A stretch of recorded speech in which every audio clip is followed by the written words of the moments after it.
हिंदू धर्म में मृत्यु के बाद मुंडन करवाना क्यों जरूरी है? कहा जाता है कि हिंदू धर्म में जो भी कुछ किया जाता है उसका एक महत्वपूर्ण और ठोस कारण जरूर होता है। लेकिन क्या आप जानते हैं कि क्यों हिंदू धर्म में मृत्यु के बाद मुंडन करवाना क्यों जरूरी है? इसके पीछे क्या कारण है? दरअसल दोस्तों, हिंदू धर्म को मानने वाले लोग पुनर्जन्म पर अटूट विश्वास रखते हैं। यही कारण है कि किसी व्यक्ति की मृत्यु हो जाने के बाद भी उसके परिजन उसकी आत्मा की शांति के लिए कई तरह के कर्मकांड करते हैं।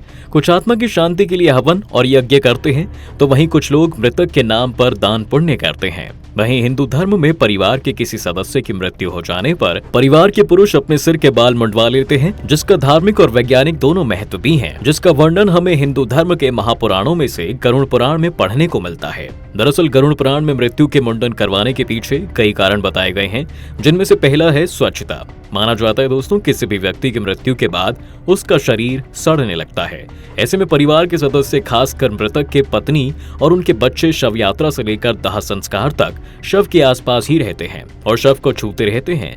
ऐसे में हो सकता है कि शरीर के जीवाणु मृत शरीर से होकर उनके शरीर पर भी आ गए हों। इसलिए दाह संस्कार के बाद मुंडन, नाखून काटना और स्नान जैसी क्रियाएं की जाती हैं, जिससे रोगाणु फैल ना पाए। इसके अलावा ये भी माना जाता है कि मुंडन करवाने से हमें कोई भी कई रोगों से मुक्ति मिल जाती है। और क्योंकि महिलाओं को शमशान जाने की अनुमति नहीं है, इसलिए हिंदू धर्म में उनके मुंडन की परंपरा भी नहीं है। लेकिन कई महिलाएं जो अपने पति की अस्थियों को गंगा में विसर्जित करने चाहती हों, वो अपनी इच्छा से अपने बालों का दान कर देती हैं। इसके अलावा मृत्यु के बड़ा मुंडन कराए जाने को मृतक के प्रति सम्मान के रूप में भी देखा जाता है। दोस्तों, ऐसा माना जाता है कि किसी रिश्तेदार की मृत्यु हो जाने पर अपने सिर के बाल मुंडवाकर आप उनके प्रति अपनी कृतज्ञता और सम्मान को जाहिर करते हैं, क्योंकि मृतक अपनी मृत्यु से अपने परिवार के लिए बहुत कुछ करने और उन्हें पूर्वक रखने के लिए कई कठिन कार्य करता है। इसलिए समाज में उनके सम्मान को बढ़ाने और उनके द्वारा किए गए कार्यों के लिए उनका आभार व्यक्त करने के लिए परिवार के पुरुष सदस्य मुंडन करवा लेते हैं,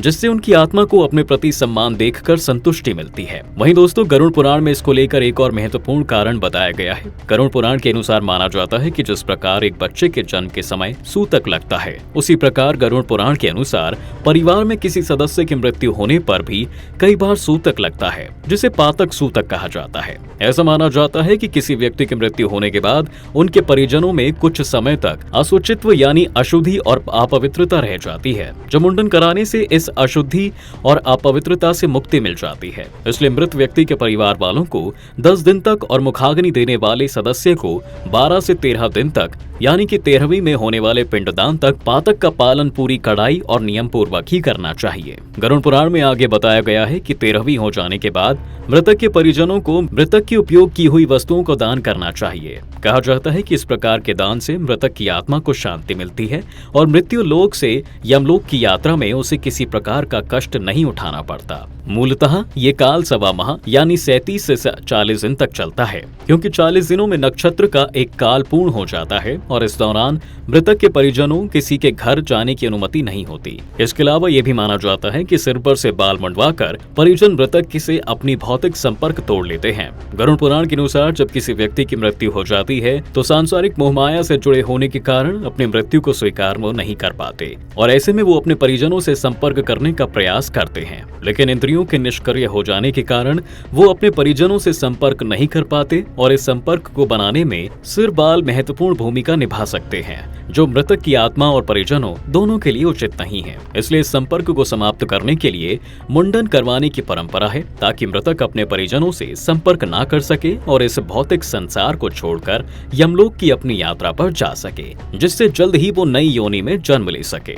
तो मित्रों, आज के लिए बस इतना ही। अगर आपको हमारी ये वीडियो पसंद आई है तो हमें कमेंट सेक्शन में जरूर बताएं। साथ ही अगर आप ऐसे भी और भी वीडियो देखना चाहते हैं तो हमारे चैनल को आज ही फॉलो कर लीजिए।